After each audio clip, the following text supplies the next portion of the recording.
Pamangkin patay matapos barilin ng kanyang tiyuhin. Tiyuhin patay rin matapos saksakin ng kanyang isa pang pamangkin sa probinsya ng Iloilo. Kakagaling lang ng magkaibang sementeryo ang magtiyuhin na ito nung nangyari ang pananaksak at pamamaril sa barangay Binorosan Grande, Calinog, Iloilo.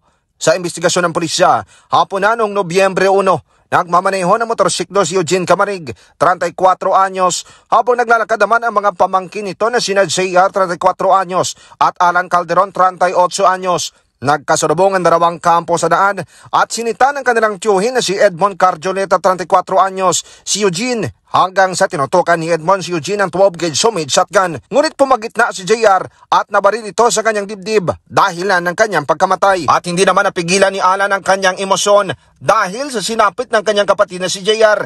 Hinabol nito si Edmond at sinaksak sa dibdib.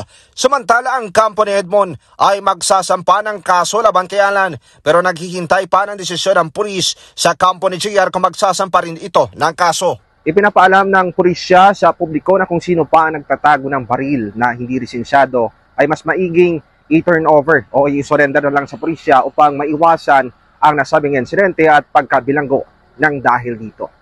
Para sa Network News mula dito sa probinsya ng Iloilo, ako naman si K5 Aaron Refollo.